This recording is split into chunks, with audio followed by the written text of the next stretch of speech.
बहुत शुक्रिया। आलिया कामरान साहिबा, ये टाइम की पाबंदी कीजिएगा प्लीज़।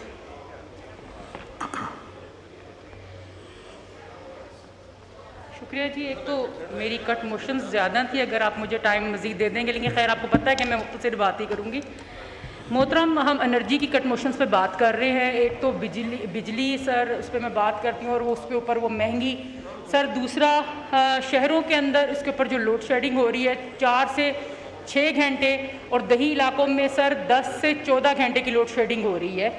सर ये जो बिजली की चोरी हो और उसके ऊपर लाइन लॉसेस वगैरह जैसे मामलात को सर उसकी वजह बनाकर जो ये डिस्कोज वाले अपनी नाकामियों को छुपा कर सर सारा बोझ जो है सार्फिन के ऊपर डाल देते हैं। सर बलोचिस्तान की मैं बात करूँगी स्पेशली सर इस हवाले से कि बिजली की गैर मुनसफ़ाना और जो गैर मसावी फराहमी है उसकी वजह से मुश्किलात का शिकार है वहाँ पर अवाम। सर वजह बताई जाती है कि नाकिस तरसीली निज़ाम है, वहाँ पर जोग्राफिया जो है वसी तर है, और सर जो मुंतशिर आबादी है। लेकिन सर इसको हल किया जा सकता है, हल ऐसे किया जा सकता है कि ग्रिड स्टेशन जो हैं वो नज़दीक आप बनाएं, नई ट्रांसमिशन लाइनों को बिछा कर। सर बलूचिस्तान भी पाकिस्तान का ही हिस्सा है, आप नई लाइनें बिछाएं, फ़ेज़ 3 से फ़ेज़ 2 को फ़ेज़ 3 करें, फ़ेज़ 3 को फ़ेज़ 4 करें।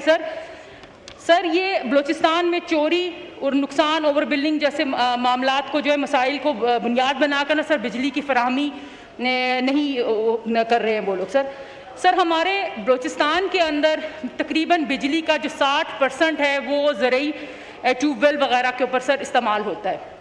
सर बेशक सब्सिडी हुकूमत ने दी है, लेकिन बिजली की कम वोल्टेज की वजह से वो ट्यूबवेल चल नहीं पाते। तो जब वो ट्यूबवेल चल नहीं पाते हैं तो जो हमारे किसान भाई हैं वो ज़रा उसके ऊपर सोलर के ऊपर चले जाते हैं। सोलर अब आपने और महंगा कर दिए, तो सर इस तरह से किसान जो है मज़ीद बदहाली का शिकार होगा इन मामलात में।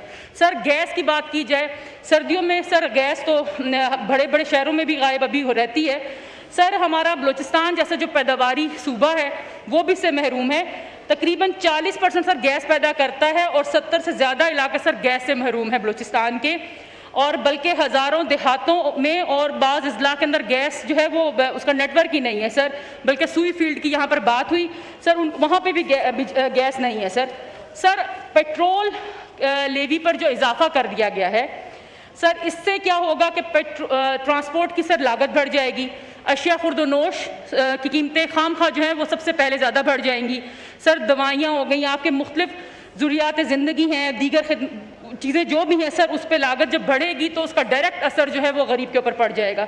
सर अवामी ट्रांसपोर्ट जो है वो महंगी हो जाएगी, सनतों की पैदावारी लागत में सर इजाफा हो जाएगा, जब ज़राअत पे भी सर इसका मनफी असर पड़ना शुरू हो जाएगा। ट्यूबवेल्स, ट्रैक्टर हैं, आपकी माल बर्दारी वगैरह सब ये सब बोझ आ जाएगा किसान के ऊपर, और उसको सर वाइंड अप तो करने दें सर उसको उस तरह से वो पैसे नहीं मिलेंगे तो सर किसान के लिए भी कोई फ़ायदा नहीं रखा गया सर इसके अंदर। सर सोलर के ऊपर टैक्स लगा दिया गया। आखिरी बात करें सर बात मैं आखिरी यहाँ पर इसलिए ख़त्म करती हूँ कि मोहतरम, अगर हमने खुद मुख्तारी की तरफ जाना है, वो जाना खुद एनएसआरी की तरफ सर जाना है, हमने अपने खुद पे एनएसआर करना है, हमने इन कर्ज़ों को उतारना है जिसका हुजम बढ़ता जा रहा है, तो आखिर उसका कोई हल तो होगा ना। ये तो नहीं कि हम मज़ीद इसमें इजाफा होता जा रहा है। हल कैसे सर? हमारा मुल्क ज़रई है, ज़राअत को हमने तबाह कर दिया सर, सनतें हमारी तबाह। होता ये है कि सनतों को फ़रोग़ दें, किसी तरीके से ज़राअत को फ़रोग़ दें, आप जो है उसके लिए एनर्जी को आपको सस्ता करना पड़ेगा, और जब तक हम एनर्जी को सस्ता नहीं करेंगे सर। शुक्रिया।